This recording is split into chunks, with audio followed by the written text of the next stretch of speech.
Pemirsa, dimanapun saudara berada, pada saat ini kita akan bersama-sama mempelajari firman Tuhan yang terdapat di dalam Kejadian 16 ayat 12 tentang janji Allah bagi Ismail.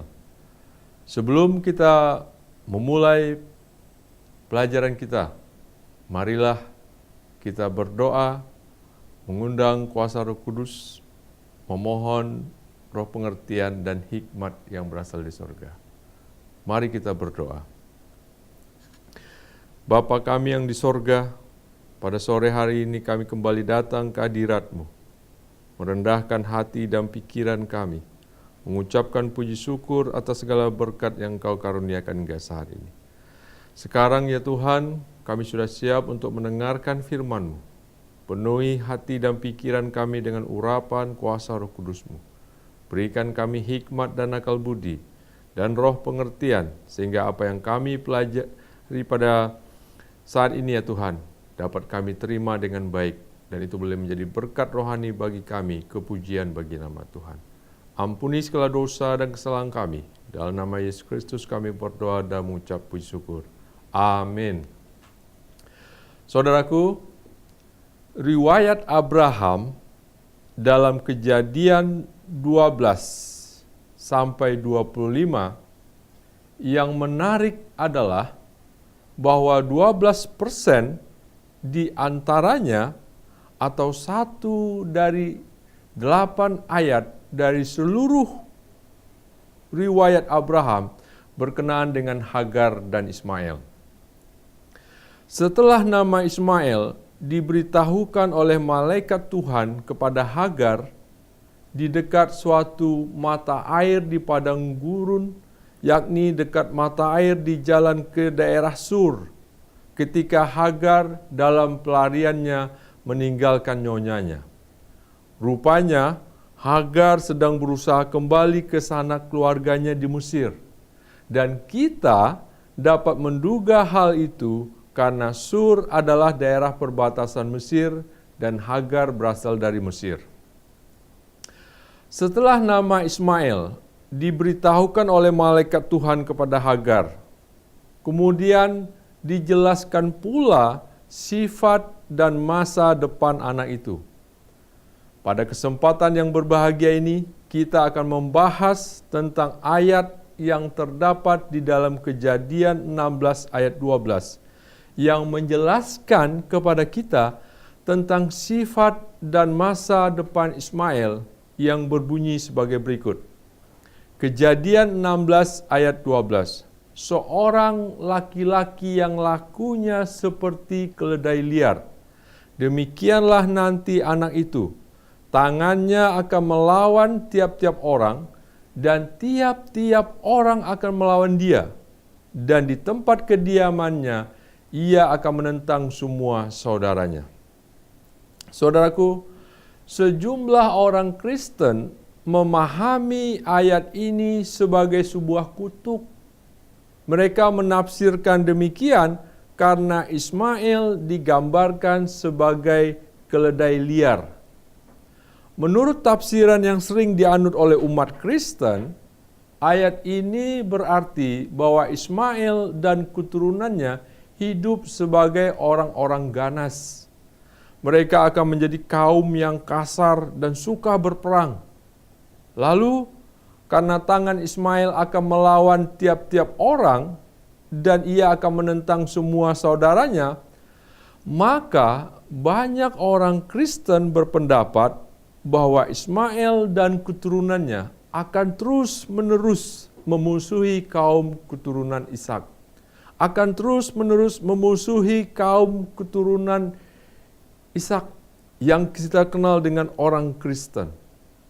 Pendapat tersebut dianut oleh pemimpin berbagai aliran Kristen dan ahli teologi selama berabad-abad.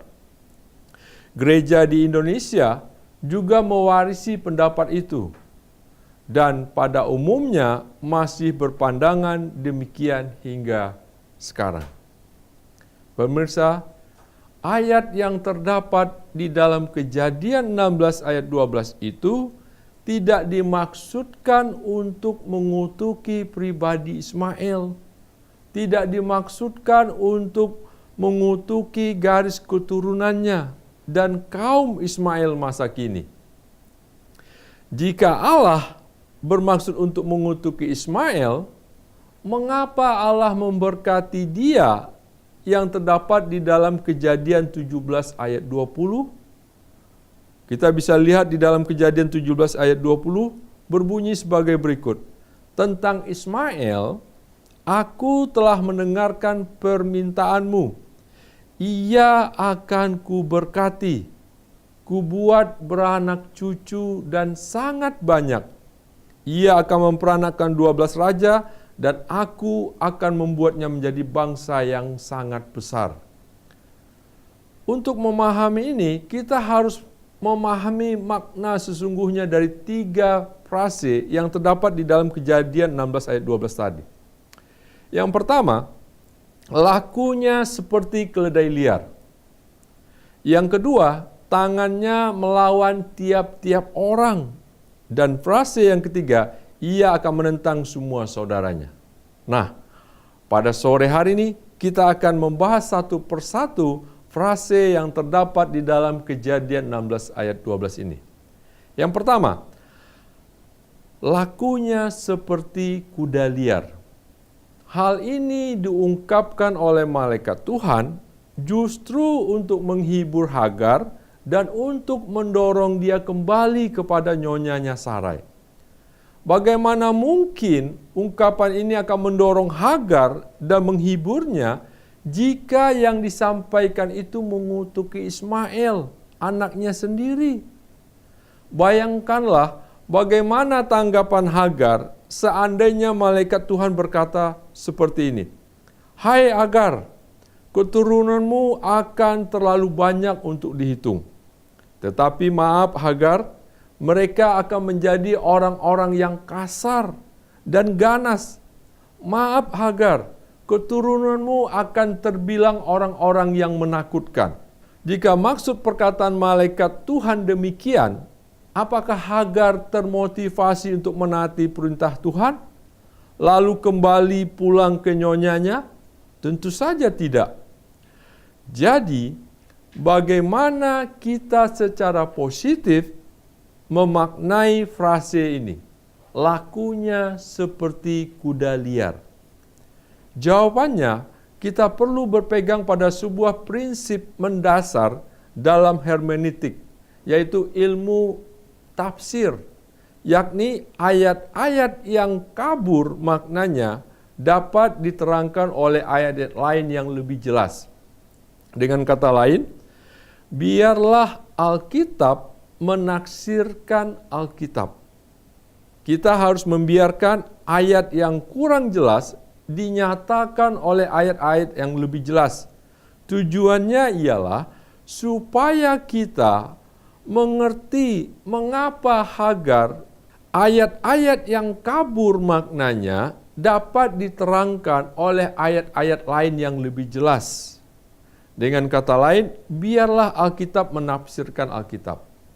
Kita harus membiarkan ayat yang kurang jelas dinyatakan oleh ayat-ayat yang lebih jelas.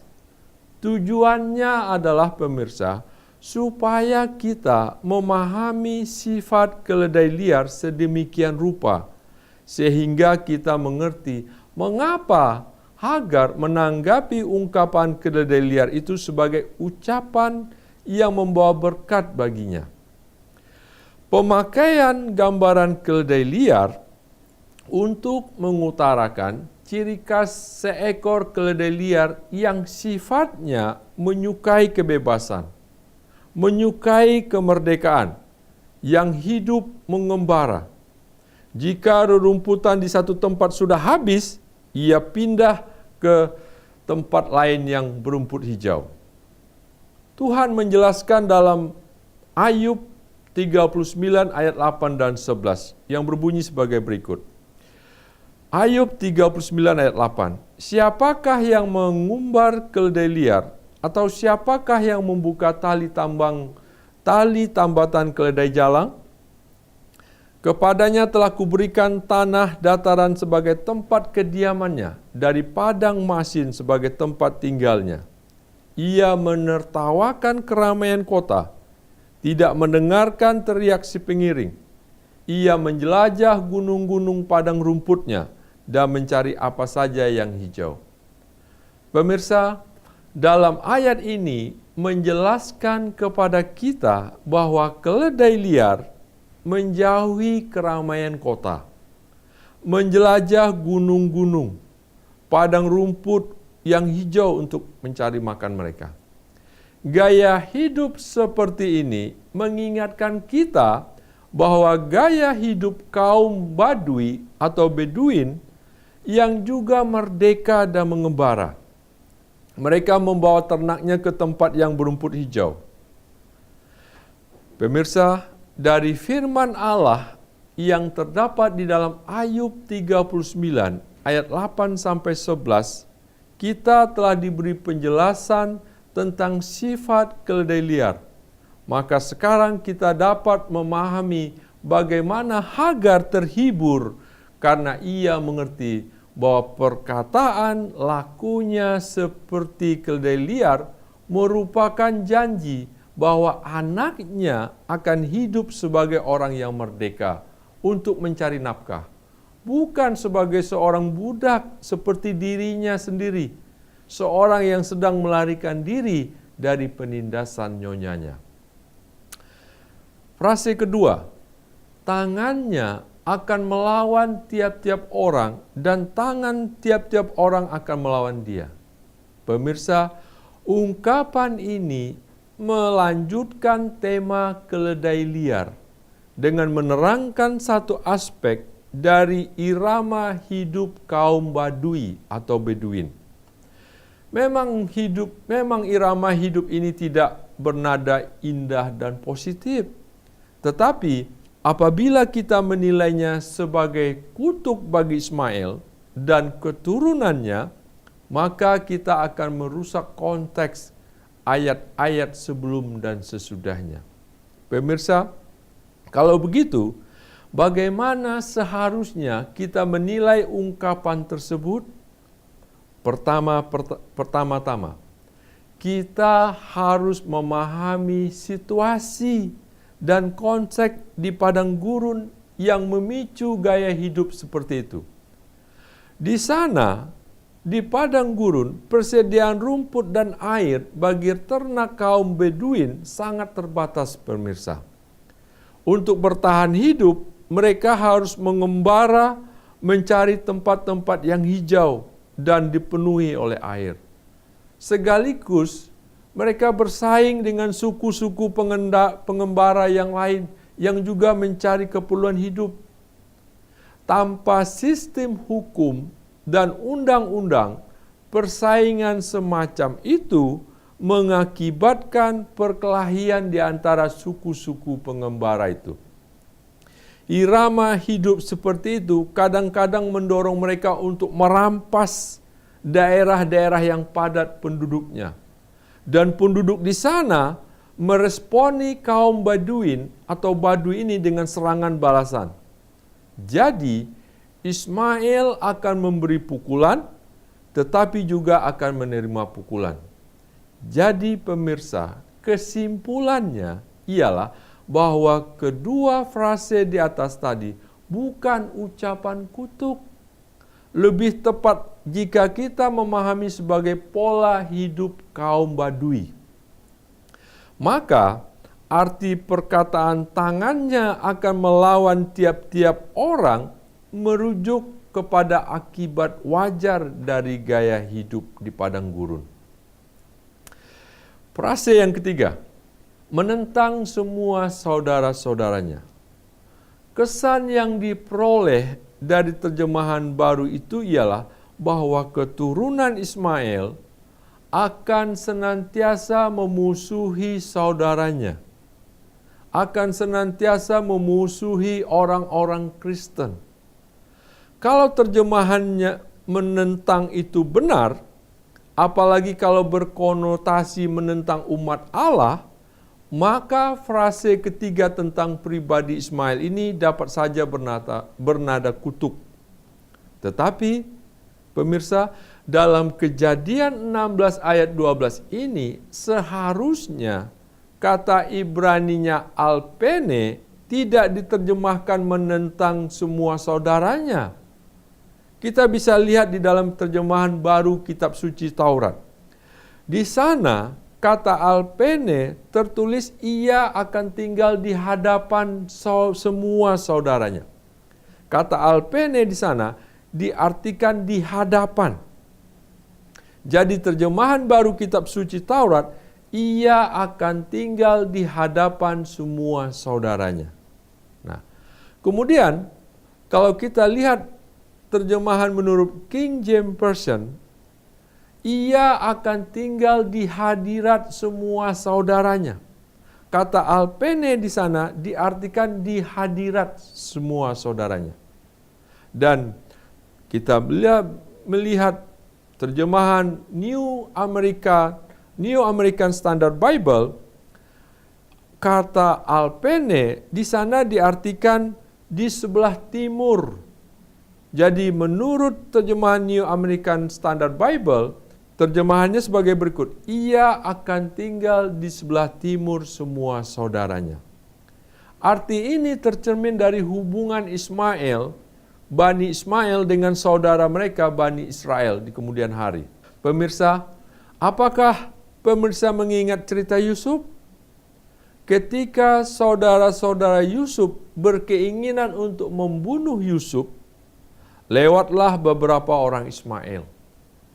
Lalu saudara-saudara Yusuf berhenti dan berkata, kita jual saja Yusuf kepada orang-orang Ismail itu. Dan akhirnya saudara-saudara Yusuf tidak jadi membunuh Yusuf. Allah menggunakan anak-anak Ismail untuk menjaga. Allah menggunakan anak-anak Ismail untuk melindungi sebuah komunitas sisa dan membawa mereka ke Mesir, di mana mereka dapat dilindungi dari sebuah krisis. Pemirsa, lalu Nabi Yesaya menubuatkan bahwa orang Kedar, nama anak Ismail, akan memuji Allah dengan menyanyikan nyanyian baru. Itu kita bisa temukan di dalam Yesaya 42 ayat 10 dan 11. Kemudian pemirsa, Yesaya memperlihatkan bahwa keturunan Abraham dari tanah Arab, Midian, Eva, Kedar, Nebayot, anak sulung Ismail, akan membawa persembahan-persembahan dari kekayaan mereka, yaitu emas, kemenyan, dan domba-domba untuk memperindah rumah Tuhan di Yerusalem. Kita bisa baca itu di dalam Yesaya 60 ayat 6 dan 7. Kemudian Matius melanjutkan dengan menceritakan tentang orang-orang Majus yang datang dari timur, sebutan untuk tanah Arab. Mereka datang untuk sujud menyembah Yesus Kristus dengan membawa persembahan dari kekayaan tanah Arab, yaitu emas, kemenyan, dan mur. Di dalam Matius 2 ayat 1-12. Orang-orang Majus dari tanah Arab adalah kaum yang pertama, pemirsa, datang dari antara orang-orang yang bukan Yahudi. Orang-orang Majus dari tanah Arab adalah kaum yang pertama datang dari antara bangsa-bangsa bukan Yahudi untuk menyambut Yesus dan sujud di hadapannya. Sekarang pemirsa, kita lihat kembali ke kitab Kejadian pasal 16. Coba kita perhatikan bagaimana Hagar menanggapi penampakan malaikat Tuhan dan berita yang disampaikannya. Kemudian Hagar menamakan Tuhan yang telah berfirman kepada itu dengan sebutan, "Engkaulah El Roi." Sebab katanya, bukankah di sini dia yang telah melihat aku? Kejadian 16 ayat 13. Singkatnya pemirsa, Hagar menanggapi pesan malaikat Tuhan itu dengan rasa kagum. Itu berarti Hagar tidak memandang ayat sebelumnya yang terdapat di dalam Kejadian 16 ayat 12 sebagai kutuk bagi Ismail anaknya. Sebaliknya, Hagar dengan rasa syukur langsung menamai Tuhan dengan sebutan Engkaulah El Roi, yang berarti Allah yang melihat aku. Dengan kata lain pemirsa, Hagar kagum atas kepedulian Allah terhadap dirinya dan anaknya Ismail. Dan Hagar tidak dapat percaya bahwa Allah telah mengaruniakan kepadanya sebuah janji yang begitu indah. Pemirsa, inilah pembahasan kita pada saat ini yang kita ambil dalam Kejadian 16 ayat 12 tentang frase tingkah lakunya seperti keledai liar. Saya bawakan firman ini dalam nama yang indah, Yesus Kristus. Tuhan memberkati kita semua. Amin.